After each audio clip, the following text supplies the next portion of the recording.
I don't think it's much of a secret now that one of the shows I've been looking forward to the most each week is none other than the rise of the shield hero. After all, I've stated many times that I'm, in fact, isekai trash. Nevertheless, the show actually holds a special place in my heart because, well, shield hero is no hero. You're going to be hearing me say this a lot. This is a pretty important fact because it differentiates itself by creating, in essence, an anti-hero story. Classic isekai very rarely swing this way. Most often, the protagonists in modern isekai are, well, heroes. I mean, you got shows like Sword Art Online, Re:Zero, No Game No Life, and hell, even that time I got reincarnated as a slime.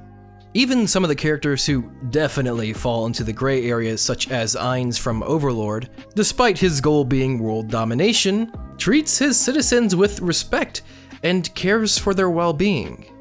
Anti-hero isekai are usually only briefly brought up in shows like, very debatably may I add, Konosuba, a satire on the genre as a whole. So, when I heard that we were getting an adaptation of a true drama isekai starring an anti-hero, I just knew that I was going to get hooked. And sure enough, here I am 4 episodes deep, making a video on it. So what makes our main character Naofumi an anti-hero? And how does that differ from our traditional sense of the hero's journey?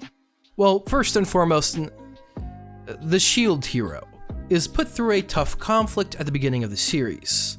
He basically spawns into this world, gets told that he is weak and useless in comparison to the rest of the summoned heroes, and is sent off with only one companion. But it doesn't end there.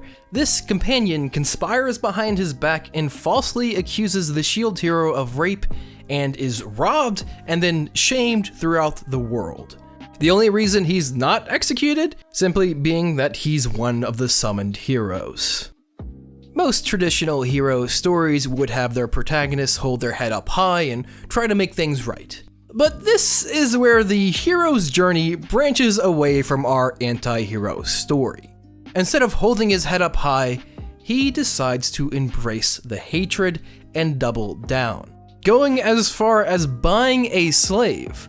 Not to save her from captivity or to heal her wounds, but to use her as a weapon. I'm going to repeat this for all of you who might be getting triggered by this. Shield hero is no hero.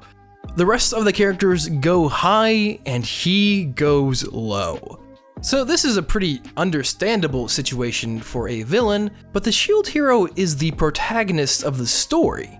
So how do you keep your audience interested in a character who would be a villain in any other isekai anime? Well, that's the ingenious design of the anti-hero character. You don't. I'm just kidding. There's actually 2 ways this show gets you invested in our anti-hero protagonist. The first is that he exhibits some traits that most people find endearing. He's hardworking, constantly going above and beyond what is expected of him.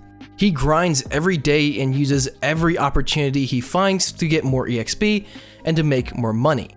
Secondly is that he is clever. He understands that everyone in the kingdom hates him. So instead of just accepting it and being discriminated against, he pushes everyone into fearing him. He uses his damage reduction abilities to bring in enemies, then sets them onto people who don't treat him fairly. Thusly, no one gets in his way. And finally, he's not all that bad of a guy. When the first wave comes, he chooses to defend the villagers. As for Raphtilia, he does treat her well, heals her, and buys her toys. Then again, she is his slave and, well, shield hero is no hero. The second tactic the show employs to get us invested in our anti-hero protagonist is context. We personally get to ride along and see how the shield hero got here. Being treated as trash, forced into this position against his will, betrayed by his first comrade, and ostracized by the entire world. When we see the shield hero act in these ways, at times his actions are quite understandable.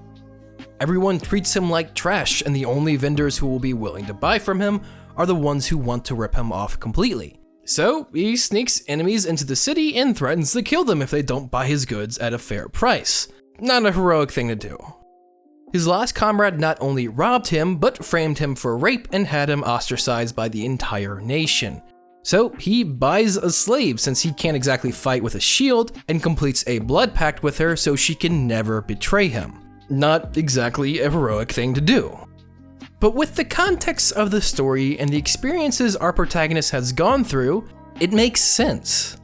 Shield Hero is not trying to be a hero. He's trying to survive and get home, which can only be accomplished by stopping all of the waves with the other 3 heroes. This all comes together into an incredible anti-hero isekai anime that I've been extremely addicted to these past few weeks. It's original, it's fun, and even a little dark at times. But I guess that's to be expected with our protagonist, since, well, Shield Hero is no hero.